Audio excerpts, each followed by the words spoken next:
We just got done shooting an episode all about Social Security. It was pretty eye-opening as retirement planner Sean Honka put Social Security into numbers for a couple. It's a hypothetical couple, John and Sue.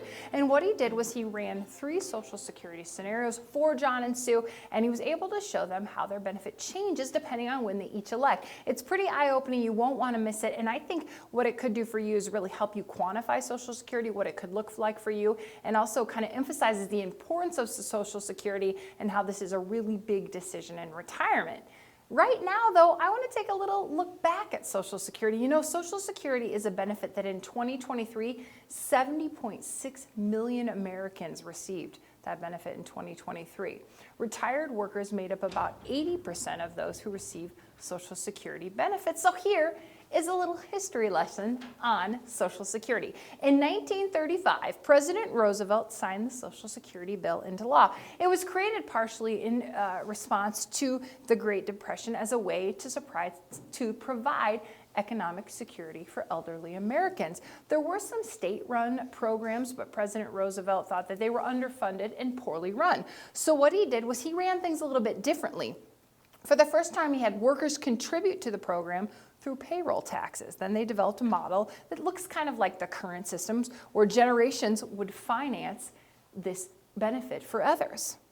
The first person to receive a Social Security check was Ida Mae Fuller.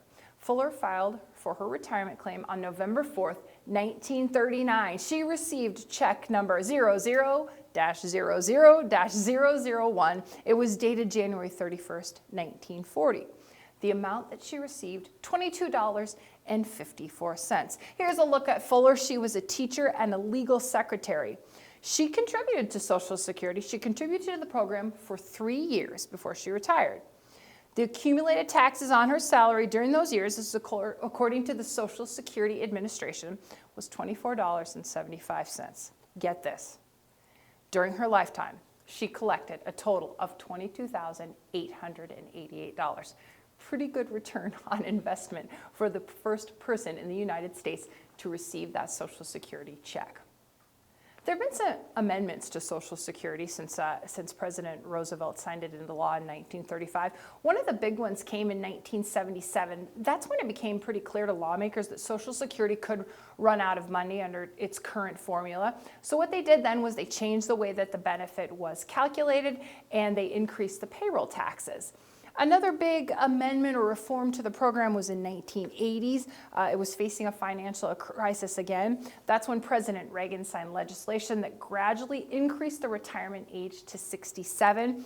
He also taxed Social Security on a federal level for the first time. So prior to the 1980s, Social Security was not federally taxed. Another aspect of Social Security, COLA, the cost of living adjustments. Since 1983, COLA has been based on increases in the Consumer Price Index for urban wage earners and clerical workers. They compare it from the third quarter of the prior year to the corresponding quarters of the current year. So basically, COLA does follow the price of goods and services. The largest COLA increase was 14.3% in 1980. In 2021, off the heels of the COVID pandemic, COLA saw a 5.9% increase. There has been a zero COLA increase to Social Security in the history of the program. This happened 3 times, 2009, 2010, and 2015. Okay, that's a little bit of a history. Where is it going? People talk about Social Security. Is it going broke? Will it be around when I retire? Well, there are a lot of factors that contribute to these conversations. One, people are living longer. We also know that by mid-June of 2024, 12,000 baby boomers will be turning age 65 a day in the United States. So, of course, a lot more people are drawing on this benefit and less people are paying into the benefit. So, what do the latest reports say? Here's the latest report from the Social Security Administration. Benefits, as we know them right now, will be paid in full through 2034. So what does that mean for 2035? If you'll be retired in 2035, what will happen to your Social Security benefit? Well, if lawmakers do nothing, what they'll be able to do at that point is pay out about 78% of the benefit. So that means the benefit, worst case scenario, would be cut by about 22% as we know it.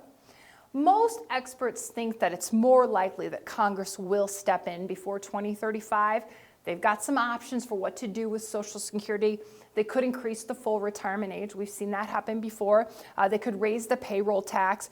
They could increase the amount of wages that are subject to Social Security taxes. Right now, the maximum taxable earnings for 2024 is $168,600. They could reduce that cost of living adjustment or the COLA benefit, or one option, obviously, is to cut benefits altogether, or cut Social Security benefits as we know them. So that's a look at the past, a little look ahead to the future, but you're probably wondering, what about me right now? You're getting ready to retire. What about your benefit? Well, your concern is a valid one because this is a big part of retirement. The retirement planners here say for a lot of people that the retirement income, their Social Security retirement income, is 25 to 35% of their retirement income. So what we do here at Merkle Retirement Planning and the retirement planners do here is pretty neat. They help people do a Social Security analysis. Have you had one? Have you had someone quantify for you what your benefit could look like over your lifetime? They don't just help people look at it on a month-by-month basis. They quantify it over your lifetime, over your retirement. Well, how do they do it? They ask questions. The retirement planners here at Merkle Retirement Planning, they start by asking you, what do you want to do in retirement? What does your retirement vision look like? That helps them decide how much money you'll need each month to live out your benefit or to live out your vision. Then they talk to people about their other sources of income. Because what I've learned over the years is that your Social Security decision should not just be made based on Social Security alone. It should be based on your other sources of income. If you have a pension, your retirement savings, how you're going to pay for the complete picture of retirement. And then they help people narrow it down. The retirement planners here talk about the fact that a married couple could have 81 options when it comes to electing Social Security. So start up here and then work your way down here. Well, they do it by asking you questions, and then they do it by showing you scenarios. So let's go back to John and Sue, because Sean showed 3 powerful scenarios today for John and Sue. And there was a $93 difference over the lifetime of their benefit from scenario 1 to scenario 3. So what's your benefit look like? What are your numbers? So how do you quantify your Social Security? That's what you want to have answered, and that's how a retirement planner can help you. I've talked about John and Sue, and I've talked about Social Security. Now it's time to meet John and Sue. You can do that by going to our online Journey to Retirement workshop. You'll see them make the Social Security election, and you'll see kind of the nuance and really drill down into what they do to help them elect Social Security, but you'll also see how they make other decisions that help them really maximize their retirement savings.